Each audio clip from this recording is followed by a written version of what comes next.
Hey YouTube, I'm going to go more in depth with all of the stuff here in my setup. So here we've got this chair. It's a pretty generic chair. It was like 90 bucks. It's pretty comfortable.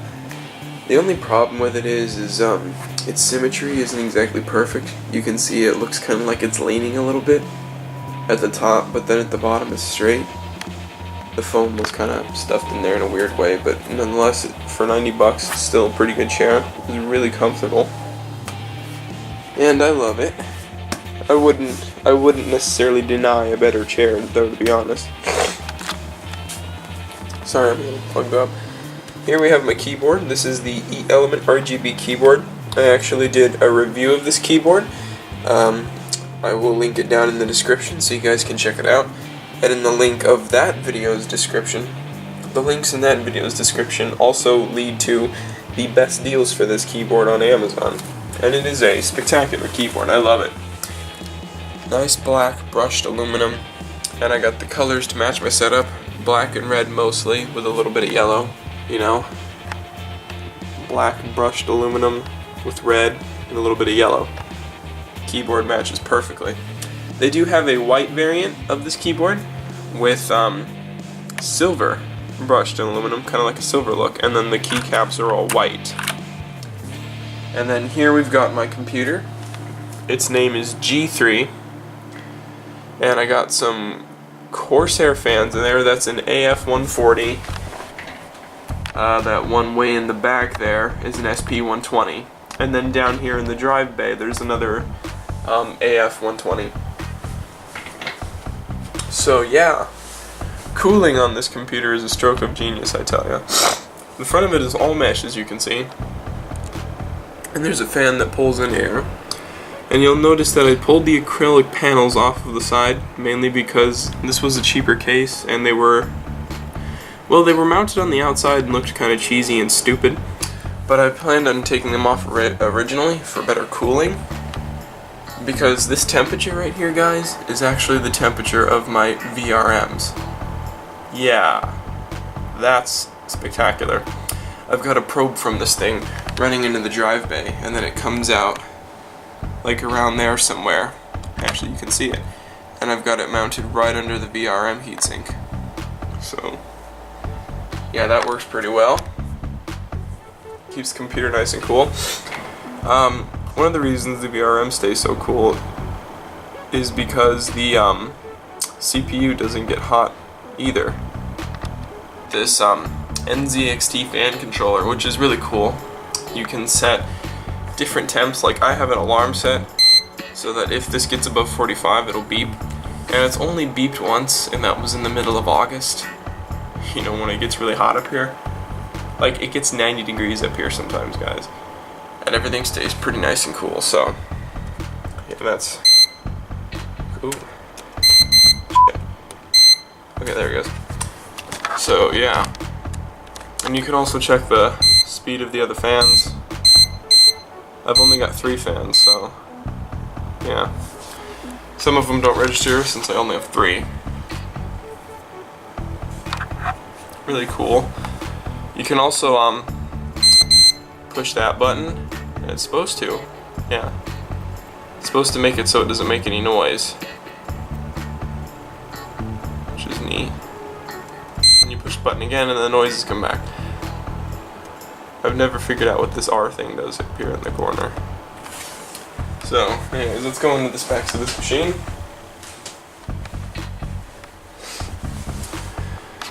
Okay, so under this Zalman heatsink, we've got an AMD FX 8350. This Zalman heatsink works very well, but as you can see, it's not perfect. Like, the fan is mounted in there crooked, and I didn't mount the fan in there. Zalman does, so it's not my fault. If it really bugs you, you could bend it back, I suppose, but it kind of just will eventually go back to that position over time. And it didn't come with any AMD mounting hardware. It just came with the brackets, so I actually had to use my own screws, which is why you see screws there. It's a janky ass thing, but you know, it works. So as you can see, I've got red LED lights up in here. cable management for the most part is pretty good. There are some cables that I couldn't really do anything with, so I just kind of tucked them back as best I could. And this one's usually tucked in there more. I guess it came out a little bit. This one's usually under the motherboard like that. This is the CPU power cable. Unfortunately, this was a semi-modular power supply, and I could not customize this cable, so kind of have to have that stupid ribbon coming off the top of it. But whatever, I got a great deal on that power supply, and I'm not going to complain about it. My graphics card is a GTX 1070. It is slightly bottlenecked by the AMD FX 8350, but not too bad. You know, I can still game in 4K at 60 Hz, might I add, which is pretty sweet. As for my hard drive, we've got an ADATA SSD. Oh, the cables are pushing it back in. I've got an ADATA SSD that is, you know, that's not the fastest hard drive in the world. It's still faster than an HDD. And I think its read and write speed is like just over 200 megabytes per second, which is pretty cool considering this is a cheap SSD and this motherboard. I just recently found out this motherboard only supports SATA Revision 2, which would also bottleneck the SSD. Because I mean, this is actually the same motherboard that I used in my very first computer build. Not the same exact motherboard, but it's the same model of motherboard. And I've put a lot of trust in this motherboard for years. And I'm just recently finding out a lot of stuff about it because the product description on it originally wasn't all that detailed, but now people are giving more details on it.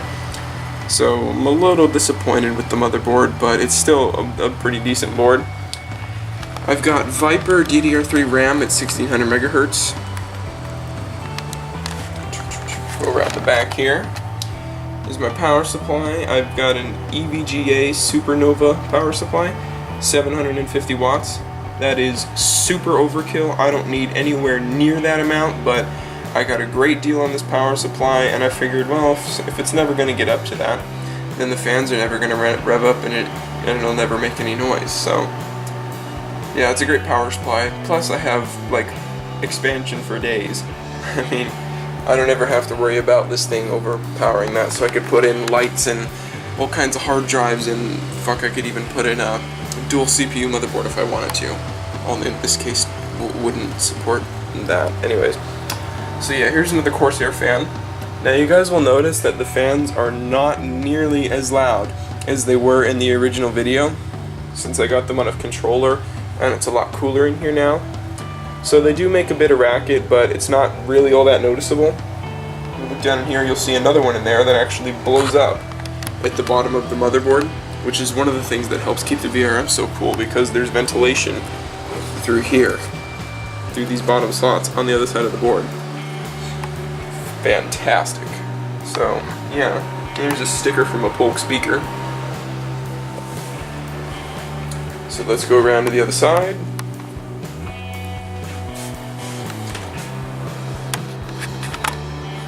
Here we are, guys. That's a GTX 1070. I keep the fans on manual instead of having them in auto, and I only run them at 25 in MSI Afterburner, and then I ramp them up a little bit whenever I'm gaming or doing a benchmark or something, like a high performance task. So yeah, normally if you don't have these set to manual and you have them set to auto, these fans will stay off and they will not spin until the card gets to whatever temperature you set it for. So the fans don't have to run, you can shut them off. Because this card still runs pretty cool, because twin frozer, bitch. Do you even twin frozer, bro? So yeah, I had to do a little modding to this case to get the stuff in here. Like I had to take in the HDD drive cages out in order to fit my power supply in there. So yeah, also this gets really cool. This stays really cool considering I'm pulling in air from the outside rather than having it in an enclosed case, which is great for gaming because this card will never go above 50 degrees Celsius. This whole computer stays nice and cool. Like, there is not a single component in this computer that goes above 50 degrees Celsius. Not a single component. Because I'm just such a cooling master. fact, the last AMD computer I built has 10 fans in it. It does make quite a bit of racket, but the CPU idles at 4 degrees Celsius. You can't get much better than that. That's better than water cooling. It was a Cooler Master heatsink that had 2 140 mil static pressure fans, 3 radiators, and 8 heat pipes. So yeah, it was pretty cool. Here we've got my microphone. This is the Neewer NW800. I'm gonna say the best microphone in the world because it was cheap. It didn't cost me much. I think for the mic and the boom stand and my audio interface, this mic cost me about 50 bucks, which is not bad. The mic itself was like 20 to 30 bucks. And if you guys have seen my tech news video or my Apple video or my analog versus digital video, you will have heard that this microphone sounds amazing. Sometimes I have the gain cranked a little too high or a little too low and I get a little bit of clipping, but other than that, it's a spectacular microphone and it sounds superb. Here's my pop filter, Dragon Pad pop filter. It was like $7. Works pretty well, you know, does its job. Nothing spectacular though. And as you can see, I've got it mounted to my headphone stand because it, for some reason, needs to be mounted on something circular, and I don't have any of that on here. Used to mount it on here, but it didn't work out so well. So this works perfectly. And this headphone stand is actually not a headphone stand. You notice it's a little too tall. This is actually a jewelry stand for stuff like necklaces and I don't know, what else do you put on here? I guess just necklaces. But I saw this thing because I was looking for a headphone stand that could hold 2 pairs of headphones that didn't have to mount under the desk. And this was just perfect. I thought, I can't find a headphone stand, so I looked for a jewelry stand and this works perfectly. The only problem is it's velvet, and I have a goddamn cat. That little cat is such a little butt. I hate him. So yeah, here are my headphones. I've got these Sennheiser HD. What are they again? Is it on here somewhere? Oh yeah, it's right there. HD 558s. They sound amazing. I love these because they're open back, which means that the soundstage is much better on these. And the best part is like I like bass, but I don't like bass that like rumbles and thumps and vibrates the whole entire your head or the house or whatever. And these do perfectly because they're open back, so you hear the bass, but you don't feel the bass, which is what I prefer. I don't like to feel the bass. And then I've also got these flips, which I rarely use them because they don't really sound all that good. They do have really good bass, but other than that, they're junk. And they're really good for noise canceling, so if there's a gardener out there with a weed whacker, or I don't know, some noise out there, I'll wear those instead if it's really loud somewhere. Instead of those, because I love those. But I don't use the headphones that often. I only use headphones at night, so I'm not blasting my system. Because if you look here, we've got these two Dayton T652s, which are the same as the B652s, except these are tower speakers. And they sound spectacular. And then I've got a Polk Audio PSW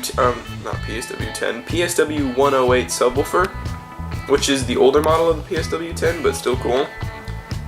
And I put EFF audio on there years ago. I should probably put the cover back on that because that looks kind of tacky. But one thing you guys may notice is here we have my amplifier, which is the Knobsound MS-10 DMK Mark II, which is a great amplifier. It's 25 watts per channel, which is, these are pretty easy to drive, but they're not running at their full power. So this amplifier does get a little bit hot, so as you can see I mounted a little heatsink on there, and it's on there pretty good. It's not going anywhere. And then I've also got a fan here, and it helps keep this thing pretty cold. Like, it doesn't feel hot, but I mean, this thing literally used to be able to burn you, because these tubes actually do get really hot. As you can see, they do get very hot, and then that kind of radiates through the metal, so this fan just helps keep everything cool, along with this little heatsink. Works perfectly. But back to what I was saying, you may notice that there are no wires. Well, is this wireless? No, it is not wireless. Would you guys believe me if I told you I have over 200 feet of speaker wire running under the carpet? It runs down from here, down into the carpet. You can see the fold kind of coming up over there a little bit. It goes all the way through here into the woofer, and then out of the woofer under the bed and into the speakers. So there's no speaker wire like all over the place. So looks pretty clean. They look wireless almost. Very nice. And there's my camera tripod, which I should be using, but I'm going handheld today. Now let's go on to my monitors. Here is my pride and joy. This is a 43-inch 4K monitor, and it's actually a TV, but at the same time it's not. When we bought it, it was sold as a TV at Best Buy, but it's not really a TV. Like, oh hey, you guys can see my reflection. How's it going? You can probably see the weird faces I'm making because of my damn nose. So if you look at the remote here, this is it. There's no number pad for you to select a certain channel. These channel buttons here actually don't do anything. And this is a smart TV, or at least it says. It's more like a built-in Chromecast thing. This remote's pretty simplistic. That's because this TV does not have a built-in tuner. You cannot channel surf. You have to have a cable box of some sort to make this TV work. Which is fine because, you know, free clock, bitch. So, yeah. It's not really a TV, but it makes a perfect monitor even though it's a terrible TV. See, the thing is, I think 4K TVs are stupid because nothing supports 4K. Nobody broadcasts in 4K. None of the cable providers support 4K. Like, we have Time Warner, and they're pretty popular, and they don't even support full HD yet, let alone 4K. So that's why 4K TVs are stupid. However, a 4K computer monitor, that's completely understandable. So let's go into the pros. The panel on this monitor is amazing. Like, colors don't pop, they explode. Like, the color is amazing on this. It's like sRGB or something like that. The blacks are really black. Like, there is no backlight bleed at all. Even when it's freaking pitch black outside, there is no backlight bleed. None. It's amazing. It's usually not this bright in here, but I just opened up all the blinds because I'm filming. So yeah, amazing color.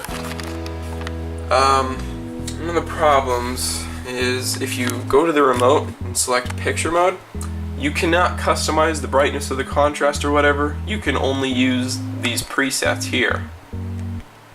I use Vivid because Vivid brings out the color the best and the best brightness and contrast, and Vivid's pretty much the best. But if it's like really dark out and then this thing's shining in your face, I go to Calibrated Dark. So it's nice to have presets, but I don't like that you can't have custom control. But this was cheap. This was, I think, $300. $300 for a 43-inch 4K television that, with a panel that's this freaking amazing, is just freaking amazing. Like, they had to cut costs somewhere, and I think they cut the cost in the right place. Because if you're buying a 4K TV, chances are you're not sticking a coax cable directly into the back of the TV. They assume you're going to have a box, so not putting in a tuner was probably a good choice. By the way, it's by Vizio. I would link this in the description, but I actually got this at Best Buy, and I'm really sorry guys, but I do not know the model number. I'm really sorry about that. I can't imagine this is too hard to find, a 43-inch Vizio 4K television. I'm pretty sure you could just type that in and find this. Secondary monitor is just 1080p. This is actually a TV that I've had for a very, very long time. It's been through hell. I lost the remote for it, and I also lost the stand that it sits on, so ever since that happened, it's had to be mounted on the wall, or otherwise it wouldn't work. And I just thought, yeah, it's had a good life as a TV, so I'm gonna retire it and recommission it as a monitor. And it makes a pretty good secondary monitor. I like to, if I'm down here playing a game or watching a video or something, I can open up Google up there or some sort of editing software or whatever. It's great. Back here, it's mounted on this little pole. It's mounted on the desk. Had to mount that in a really weird way. As you can see, there's cardboard and half of it's hanging off. We had to do it in a weird way, otherwise the stand would take a bite out of the glass on the desk. So if that wall wasn't behind this TV, it would probably be in trouble. So yeah, here we've got my, don't go to sleep yet.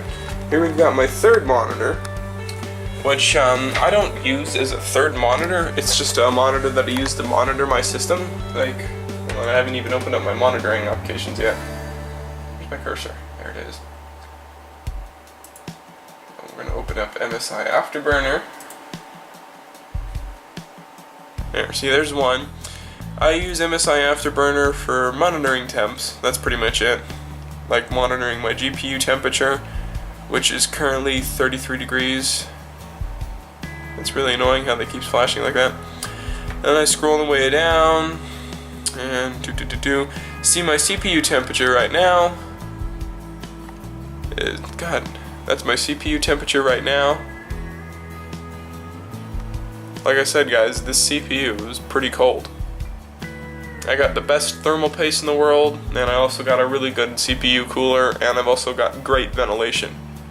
And keep in mind, this is an AMD CPU. The CPUs that everybody thinks are toaster ovens, and it's never gone above 50 degrees even under full load, because I'm a fucking cooling master. Also, the AMD FX 8350 doesn't run nearly as hot as people think it does.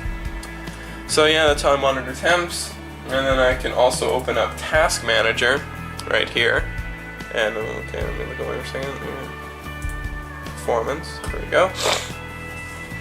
And I can use that to monitor my CPU performance, along as my RAM, hard drive, and internet performance, which is pretty cool.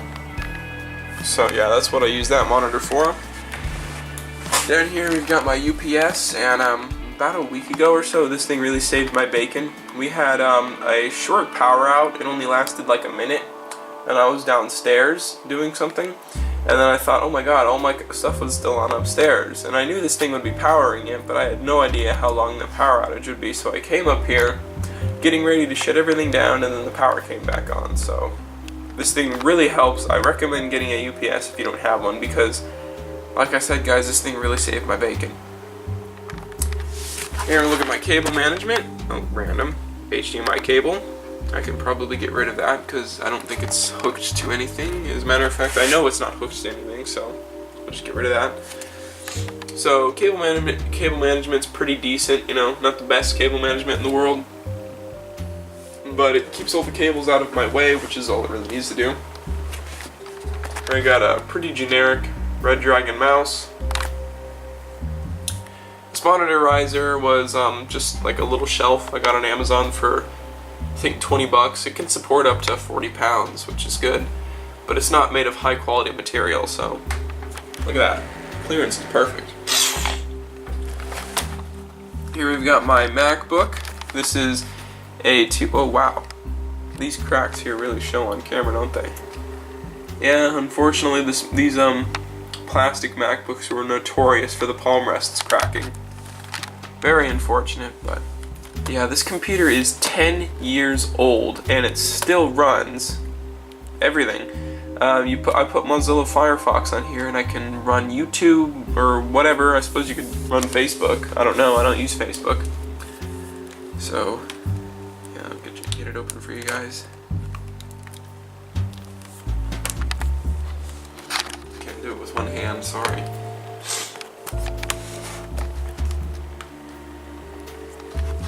Boom, there you go. Oh wow, that's really effective. Yeah, I'm sitting like a girl. You got a problem with it? So I don't use this nearly as much as I used to. I used to use this for sound recordings, but I don't anymore. So it pretty much just sits under there, but it's a freaking museum, guys. It's amazing. I love that little computer, and I got a good deal on it. I also did a review of this. Link to that will be in the description.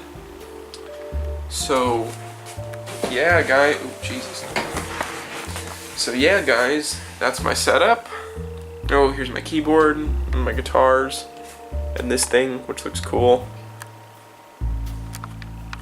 So, yeah, here's my fan. Helps keep it nice and cool in here in the summer, surprisingly. Look at that. It's like a propeller from a boat. That thing really pushes air like you wouldn't believe. So yep, there's my desk setup, and I'll see you guys later.